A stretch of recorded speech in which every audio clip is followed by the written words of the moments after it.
আসসালামু আলাইকুম। প্রবাসী নিউজ টিভি চ্যানেলের নতুন ভিডিওতে সবাইকে স্বাগতম। এই ভিডিওর মাধ্যমে প্রবাসের কয়েকটি গুরুত্বপূর্ণ আপডেট নিউজ সম্পর্কে আলোচনা করব। প্রথমে আলোচনা করব জুলাই দৈনিক 400 ফ্লাইট যুক্ত করবে ইউনাইটেড এয়ারলাইন্স। এরপর আলোচনা করব সৌদি আরবের বিমান ভাড়া 57,000 টাকা, কোয়ারেন্টাইন খরচ 65,000 টাকা এবং সৌদিতে গিয়ে দুইবার করোনা টেস্টে খরচ হবে আরও 6,000 টাকা। এই বিষয় নিয়ে থাকছে বিস্তারিত আলোচনা। এরপর আলোচনা করব সৌদি যেতে বাধ্যতামূলক হেলথ ইন্স্যুরেন্স করতে হবে প্রবাসীদের, সৌদিতে 5 দিনের সব ফ্লাইট স্থগিত বিমানের। এরপর আলোচনা করব শিগগিরই ওমানে আসছে নতুন শ্রম আইন। তো চলুন মূল আলোচনা শুরু করা যাক। প্রথমে আলোচনা করব জুলাই দৈনিক 400 ফ্লাইট যুক্ত করবে ইউনাইটেড এয়ারলাইন্স। আগামী জুলাই নির্ধারিত চলাচল সূচি অনুযায়ী অতিরিক্ত 400 ফ্লাইট পরিচালনা করবে বলে জানিয়েছেন ইউনাইটেড এয়ারলাইন্স। ইউরোপীয় দেশগুলো পুনরায় ভ্রমণ সহজ করে দেওয়া সহ মহামারী পরবর্তী বিধিনিষেধ শিথিল করার কারণে এমন সিদ্ধান্ত নিতে যাচ্ছে সংস্থাটি। ইউনাইটেড এয়ারলাইন্স জানায়, গত বছরের তুলনায় এবছর গ্রীষ্মে ভ্রমণের জন্য অগ্রিম বুকিং বেড়েছে 214% পর্যন্ত। 2019 সালের জুলাইয়ের তুলনায় এবছর তারা যুক্তরাষ্ট্রে আরও 80% পর্যন্ত ফ্লাইট বৃদ্ধি করবে। রেটিং এজেন্সি মুডিসের মতে বৈশ্বিক কোভিড টিকা প্রয়োগে বর্তমান হার বিশ্বব্যাপী বাণিজ্যিক উড়োজাহাজ ভ্রমণকে আবারও আগের অবস্থায় ফিরিয়ে আনবে। একই সঙ্গে মার্চে শুরু হওয়া যুক্তরাষ্ট্রের অভ্যন্তরীণ উড়োজাহাজ ভ্রমণ জোরদারভাবে আগের অবস্থায় ফিরে পাবে বলেও ধারণা করছে প্রতিষ্ঠানটি। এদিকে আগামী মাস থেকে ইউরোপীয় ইউনিয়ন তাদের কোভিড-19 সংক্রান্ত ভ্রমণ বিধিমালা সহজ করার সিদ্ধান্ত নিয়েছে। ফলে বিশ্বের বিভিন্ন দেশ থেকে ভ্রমণকারীরা অনেকটা সহজেই ইউরোপ ভ্রমণের সুযোগ পাবেন। যাত্রীদের ইউরোপ ভ্রমণের জন্য ক্রোয়েশিয়া ও এথেন্সের মতো শহরগুলোয় সপ্তাহে 4টি ফ্লাইট চালু করবে সংস্থাটি। তাই আগামী জুলাই দৈনিক 400 ফ্লাইট যুক্ত করতে যাচ্ছে ইউনাইটেড এয়ারলাইন্স।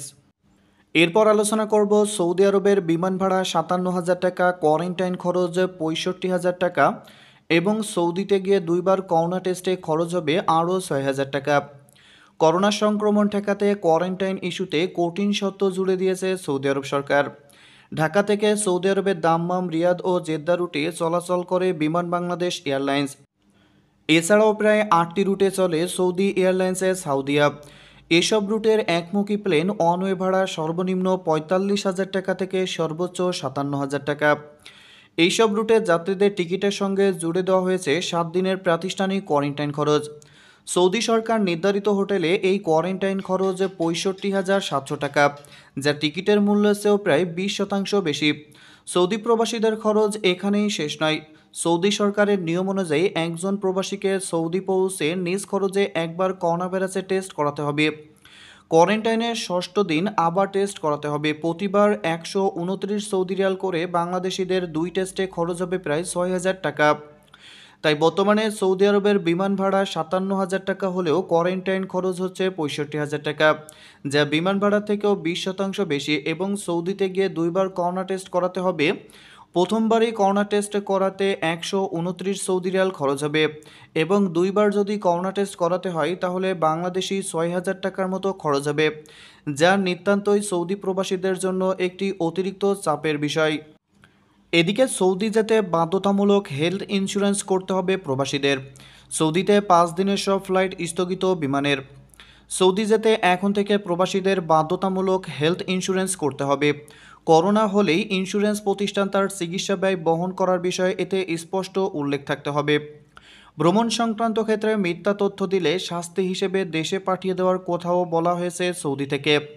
কেউ যদি করোনা ভাইরাস ছড়ায় তাকে 5 বছরের জেল এবং সর্বোচ্চ 5 লাখ সৌদি রিয়াল জরিমানা করবে দেশটি সরকার।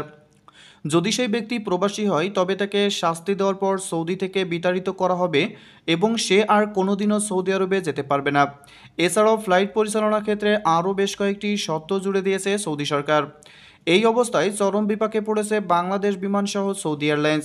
বাধ্য হয়ে বৃহস্পতিবার থেকে 24 মে পর্যন্ত সৌদি আরবগামী সব ফ্লাইট পরিচালনা স্থগিত রাখার সিদ্ধান্ত নিয়েছে বিমান বাংলাদেশ এয়ারলাইন্স। গত বুধবার রাত 12টার পর এক বিজ্ঞপ্তিতে গণমাধ্যমকে এই সিদ্ধান্ত জানায় বিমান। এই অবস্থায় সৌদিগামী শত শত যাত্রী বিমানবন্দরে এসে চরম বিপাকে পড়েছেন। অনেকে ঢাকার বাইরে থেকে এসে এখন ফ্লাইট না পেয়ে বিমানবন্দরে আটকে পড়েছেন। বিমানবন্দর সূত্রে জানা গেছে, ফ্লাইট না থাকায় বৃহস্পতিবার দিনভর শাহজালাল আন্তর্জাতিক বিমানবন্দরে কয়েক হাজার যাত্রী চরম উৎকণ্ঠায় দিন কাটাতে দেখা গেছে। যাত্রীরা বলেছেন, তাদের অনেকেই ভিসার মেয়াদ শেষ হয়ে গেছে, এখন যেতে না পারলে তারা সৌদিতে প্রবেশ করতে পারবে না। বিমান বাংলাদেশ এয়ারলাইন্সের উপমহাব্যবস্থাপক জনসংযোগ তাহেরা খন্দকার সাংবাদিকদের জানান, রাষ্ট্রীয় পতাকাবাহী এয়ারলাইন্সটি সৌদি কর্তৃপক্ষের হোটেল কোয়ারেন্টাইন সহ বিভিন্ন শর্তারোপের কারণে 5 দিনের সৌদি আরবগামী সব ফ্লাইট পরিচালনা স্থগিত রাখার সিদ্ধান্ত নিয়েছে। 20 থেকে 24 মে ভ্রমণের জন্য বুকিংকৃত যাত্রীদের তাদের হোটেল বুকিং ও পরবর্তী যাত্রার সময় নির্ধারণের জন্য নিকটবর্তী যে কোনো বিমান অফিসে যোগাযোগের জন্য বিশেষভাবে অনুরোধ করা যাচ্ছে। তাই বর্তমানে যে সকল প্রবাসীরা সৌদি আরব যাবে তাদের সবাইকেই বাধ্যতামূলক হেলথ ইন্স্যুরেন্স করতে হবে। এদিকে শিগগিরই ওমানে আসছে নতুন শ্রম আইন। ওমানি নাগরিকদের কাজের ক্ষেত্র তৈরিতে শিগগিরই দেশটিতে আসছে নতুন শ্রম আইন। বুধবার 19 মে ওমান শ্রম মন্ত্রণালয়ের মানব সম্পদ বিষয়ক উপসচিব সেলিম বিন মুসাল্লাম আল বুসাইদির বরাত দিয়ে এমন তথ্য প্রকাশ করেছে ওমানের জাতীয় গণমাধ্যম। সংবাদে উল্লেখ করা হয়, ওমানে স্থানীয় নাগরিকদের কাজের খাত তৈরি করতে নিরলসভাবে কাজ করে যাচ্ছে সরকার। তাই নতুন করে আরও 6,000 ওমানি নাগরিকদের কাজের সুযোগ তৈরি করতে দেশটির তেল, গ্যাস ও বিদ্যুৎ খাতে প্রশিক্ষণের ব্যবস্থা করার পরিকল্পনা নিয়েছে শ্রম মন্ত্রণালয়। আল বুসাইদি বলেন, প্রশিক্ষণ প্রক্রিয়াটি সঠিকভাবে বাস্তবায়িত হলে আশা করা যায় এই বছরে প্রায় 1800 ওমানি নাগরিকদের চাকরি দেওয়া সম্ভব। এদিকে সোমবার সন্ধ্যায় ওমান রেডিওর এক সাক্ষাৎকারে শ্রম উপসচিব শেখ নাসের বিন আমের বলেন, ওমান ইনভেস্টমেন্ট অথরিটি সরকারি সংস্থায় নিযুক্ত প্রায় 9,000 প্রবাসীকে এই বছরের মধ্যে প্রতিস্থাপন করতে পরিকল্পনা করা হচ্ছে। এই প্রতিষ্ঠানগুলিতে শতভাগ ওমানিকরণ করার লক্ষ্যে কাজ করছে সরকার। উপসচিব সেলিম বিন মুসাল্লাম আল বুসাইদির বলেন, মন্ত্রণালয়ের কাছে 2টি খসড়া আইন প্রক্রিয়াধীন রয়েছে, যার মধ্যে বর্তমান পরিস্থিতির প্রয়োজনীয়তার সাথে মিল রেখে জনস্বার্থে এই আইন ব্যবহার করা হচ্ছে। শ্রম আইনটি রয়্যাল ডিগ্রি জারির আগে মন্ত্রিপরিষদ এবং বিচার ও আইন বিষয়ক মন্ত্রণালয়ের বিভিন্ন পর্যায় থেকে পাশ হয়ে আসতে হবে। চলতি বছরই দেশটিতে বিভিন্ন খাতে ওমানিকরণের লক্ষ্যে খুব দ্রুত এই আইন প্রয়োগ শুরু হবে বলে জানান ওমান সরকারের এই ঊর্ধ্বতন কর্মকর্তা। এদিকে এই আইন কার্যকর হলে দেশটিতে প্রবাসী শ্রমিকদের কর্মক্ষেত্র আরও সংকুচিত হয়ে আসবে বলে মনে করছেন অভিবাসী বিশেষজ্ঞরা।